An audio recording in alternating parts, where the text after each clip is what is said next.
maalin wanaagsan waa shaah iyo sheeko qaybtiisa 14aad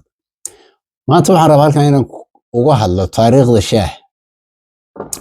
shaah oo kamid ah cabitaanada Soomaalidu ugu jeceshahay mid kamid ah cabitaankooda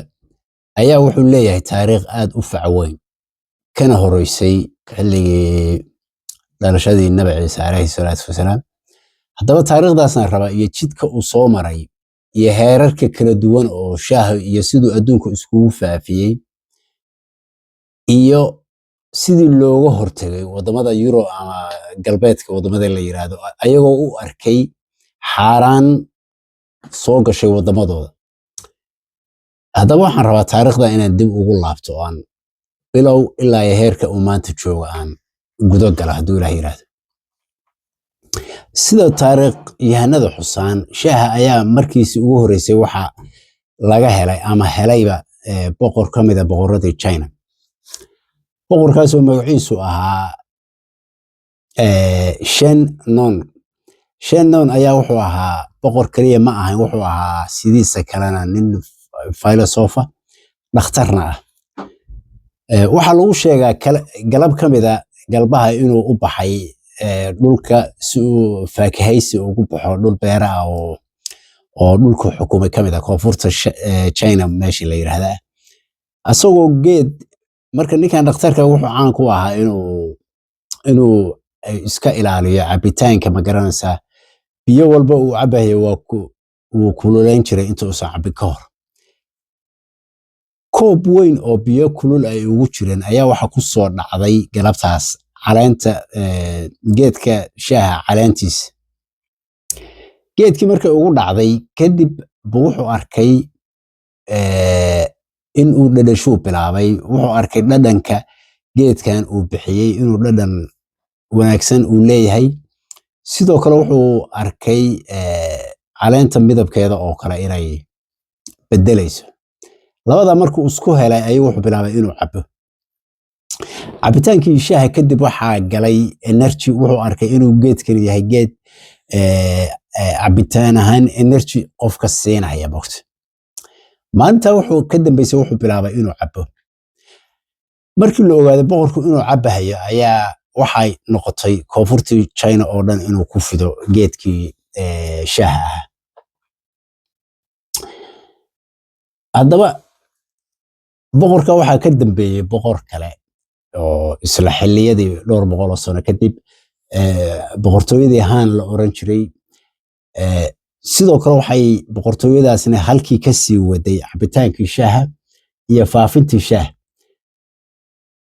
boqortooyada Han waxaa ka dambeysay boqortooyo kale oo Tang la oran jiray oo 618 ilaa 907 xukuntay wadanka China cabitaanku xilligaas wuxuu noqday shaaha wuxuu noqday cabitaanka ugu caansan ee dalka xilligaas 907 waa markii ugu horeysay oo si cilmiyeysan loo qoro buug ka hadlaya teega buuga waxa la oran jiray The Classic of Tea waxaana qoraal la oran jiray Lu Yu baa qoray wuxuu ka hadlayaa caafimaadka uu leeyahay shaahan cabitaanka shaaha Soomaaliya waa buug cilmi ahaan loo qoray baa China waxa ku xigay markuu caan ka noqday shaaha wadankii China la oran jiray culumo ka timid nimankii buudisaha oo ka yimid wadanka dariska la China Korea la yiraahdo oo dib u laabanayay ayaa markay sii laabanayay waxay qaateen geedkii shaaha oo wadankooda geeyay wadankii ugu horeysay marka xuduudka China marka la joogo oo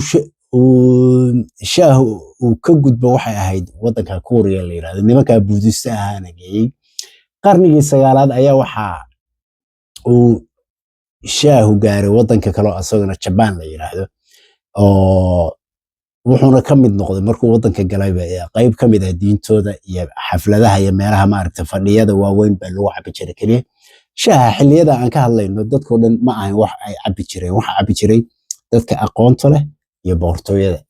Soomaaliya ma ahayn wax qof walba uu goon kara xilliga waxa ku xigay Japan wadamada la yiraahdo Vietnam iyo Mongolia oo safaro ganacsi ayagana uu ku tagay shaah intaa marka laga soo gudbo shaah wuxuu u soo wareegay wadamadan bariga dhexe marka la yiraahdo waxa ugu horeeyay uu soo gaaray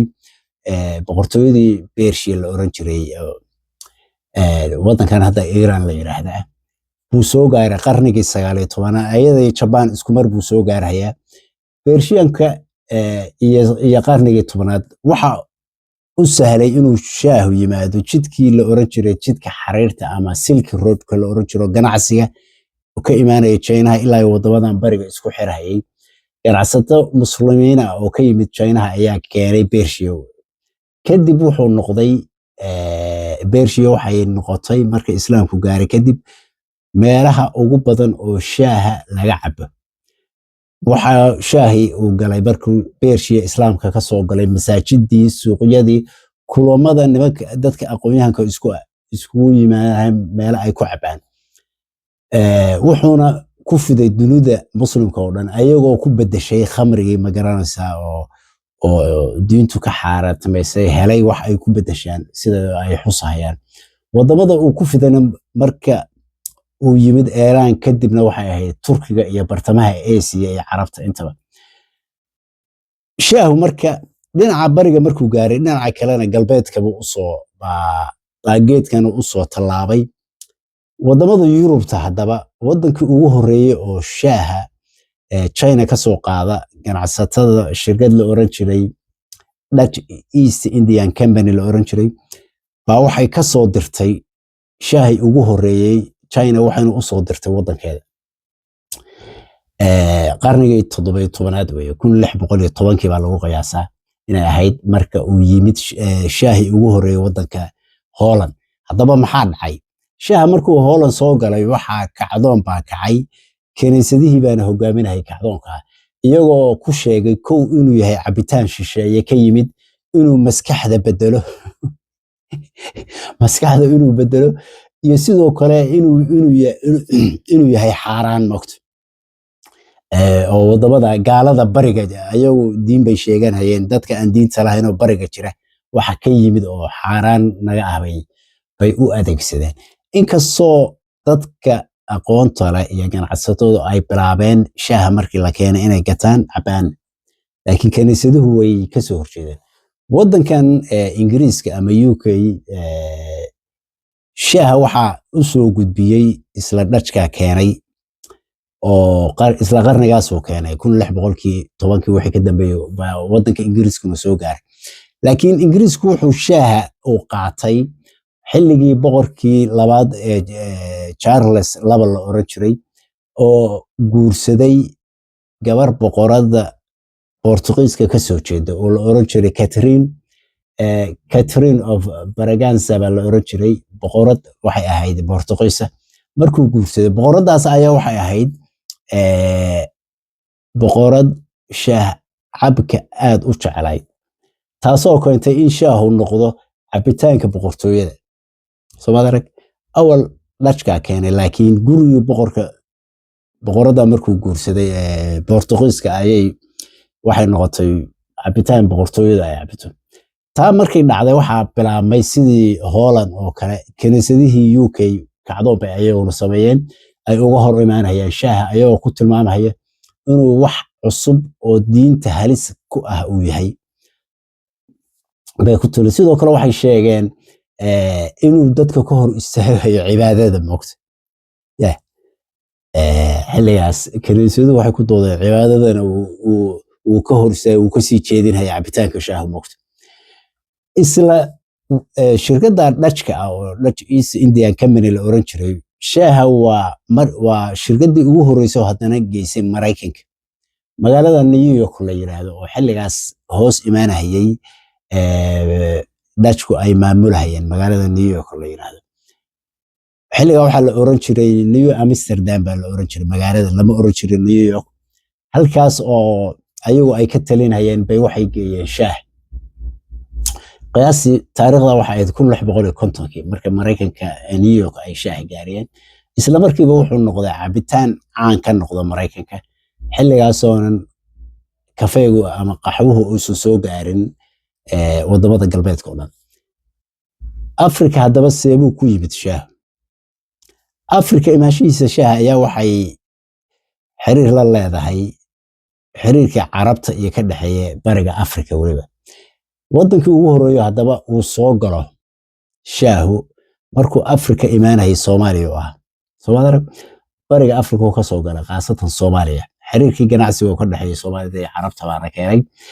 kadib waxaa dhacday afrika shaaha waxaa geeyey shirkadihii ingiriiska ee wadamada afrika kumaysan jiray baa waxay la yimaadeen inay shaaha ku beeraan wadamada afrika qarnigii 19aad bilowgiisii iyo kii 20aad shaaha waxaa ganacsi ahaan loogu beeray ma ahan inay dadku cabahayeen afrikaanka ganacsi ahaan ingiriisku wuxuu ugu beeray wadamada Kenya Tanzania iyo Malawi saddexda wadan uu ku beeray Britishku waxay u arkeen haddaba ganacsi weyn inay tahay maadaama adduunka oo dhan wadanka kaliya shaaha markaas gacanta ku haya uu ahaa China waxa bilaabmay ingiriisku inuu ganacsiga China kaligiis uu sameeyay uu ka soo horjeesto oo uu abuuray beero waaweyn wadamada saddexda aan soo sheegay sidoo kale beeraha wuxuu beeraha ka sameeyay wadamada India meesha Assam la yiraahdo iyo Sri Lanka oo kale oo asaga u talinayay wuxuu ku beeray shirkado beerta shaaha wadamadii uu gumaysanayay India iyo Sri Lanka uu ku abuuray kadibna wuxuu u soo wareegay wadamadii Afrika oo saddexdii wadan aan soo sheegay marka wuxuu la wareegay ama ay ka mid noqotay ganacsiga lacagta ugu badan boqortooyada Ingiriisku ay ka sameeyso shaaha noqoto Soomaaliya laga soo bilaabo India Sri Lanka iyo wadamadan bariga Afrika ku yaala sida Tanzania Kenya Malawi Soomaaliya saddexdaas ay shirkadihiisa waxay ka bilaabeen inay shaaha ku abuuraan waxa isla qarnigaas 19aad Ingiriisku wuxuu noqday wadanka marka China laga tago ugu weyn oo shaaha lacag ka sameeyay uu noqday shirkadaha ugu waaweyn oo maanta jira oo shaaha maanta haysa waxa kamid ah shirkadan la yiraahdo Lipton oo Netherlands iyo Ingiriisku ay wadaagaan Tata oo India ah Twinings oo UK ah Dilma oo Sri Lanka iyo Yorkshire oo isla UK waxaad halka ka arkaysaa ilaa laba kamida Ingiriiska qaas u leh mid kamidana waxa la leh shanta shirkadood saddex kamida Ingiriiska hadda baashaha iska leh haddaba adduunka aan joogno maanta aan ku noolahay wadamada ugu shaaha cabka badan shanta wadan oo ugu shaaha cabka badan baan xusaya warbixintii ugu dambeysay oo adduunku shaaha laga diyaarsho shanta wadan oo ugu shaaha cabka badan adduunku waxay noqdeen 1 Turkiga 2 Ireland 3 UK 4 Iran 5 Russia moqto wadamada ugu wax soo saarka badan shaaha marka beeraha xagiisa wadamada ugu wax soo saarka badan waxay noqdeen China India oo 2 Kenya oo 3 iyo Sri Lanka oo 4 China marka laga tago saddexda wadan oo kale waa saddexda wadan oo aan ku leeyahay xilliga gumaysiga beeraha waxa